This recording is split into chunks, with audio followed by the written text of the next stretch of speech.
Bom dia, pessoal. Tudo bem? Como estamos? Tudo tranquilo? Dando sequência ao nosso livro, né? Na aula passada eu passei a atividade do capítulo 23. Eu gostaria de solicitar que vocês fizessem, tá? Só 3 alunas entregaram.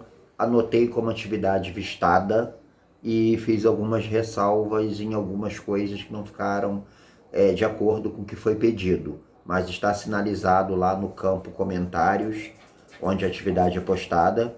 Eu gostaria que vocês cumprissem as tarefas, tá? Até porque para ficar uma coisa coerente, né? Cada um faz a sua parte. Num jogo assim fica bem bacana. Cada um trabalhando de acordo com a sua competência, com o que deve ser feito.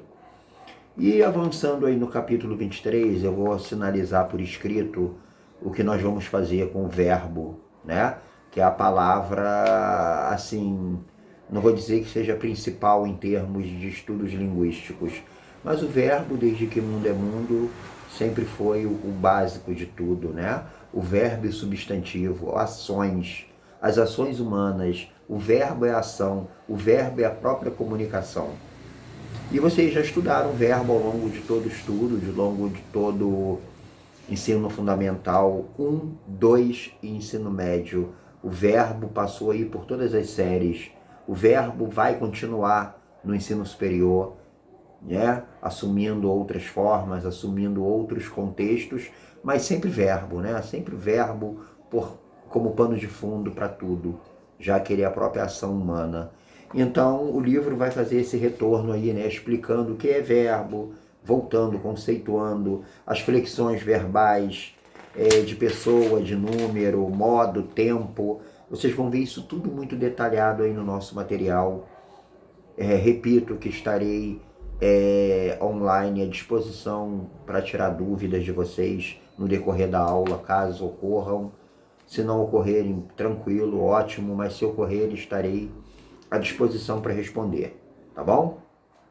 Os modos do verbo aí que às vezes causam uma certa confusão, modo indicativo, modo imperativo, modo subjuntivo, né? O indicativo é a certeza, o subjuntivo é a dúvida, é a incerteza, o imperativo é a ordem, a dúvida, desculpe, é a ordem, é o pedido, é a súplica, a dúvida é o subjuntivo, como eu acabei de falar.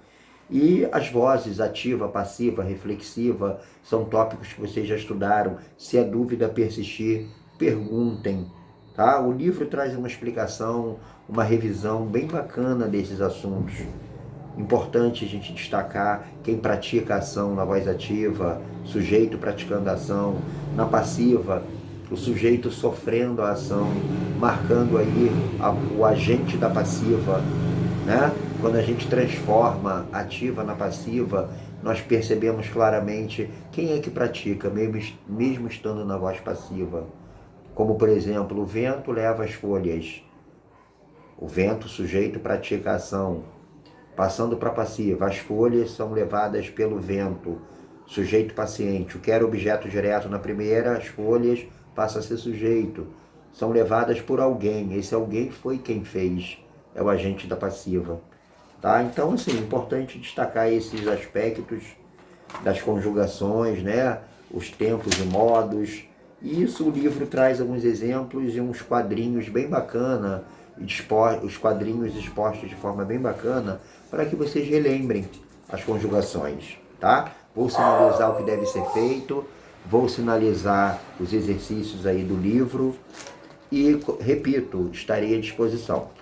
Vou passar uma atividade ainda relacionada às conjunções, tá? Que vocês vão poder pesquisar no livro. É bem bacana para tirar algumas dúvidas que, mesmo que vocês não sinalizem, eu sei que ficam. É a questão da conjunção explicativa e conjunção causal, tá? Esse confronto. Eu vou passar uma atividade para vocês colocarem por escrito e postarem para mim, além dos exercícios do livro, tá? E além do que eu vou pedir, como sempre é bom fazer, principalmente nesse período, resumos, sinopses. Importante fazer isso. Não só para treino escrito, para treino de produção, mas para fixação do conteúdo. Mais do que nunca, vivemos um período em que a prática de resumos é importante. tá? Vou ficar acompanhando as postagens e aguardo as postagens do exercício, as atividades que eu sinalizei por escrito da aula anterior, tá? Da aula de quinta passada. Aguardo a postagem daquelas atividades e da que eu estou passando agora, tá? Então, qualquer dúvida, volto a falar. Estou à disposição para esclarecer. Podem sinalizar, podem perguntar quantas vezes for preciso, não fiquem com dúvida. Tá difícil para todo mundo, né, lidar com essa questão aí, com essa questão de dar aula ao professor e vocês receberem a aula dessa forma. Mas é a forma que nós temos para fazer e eu tenho certeza que cada um está fazendo o seu melhor. O melhor que dá, dentro das suas limitações de tecnologia, de internet, tá? De aparatos tecnológicos, cada um está fazendo o seu melhor.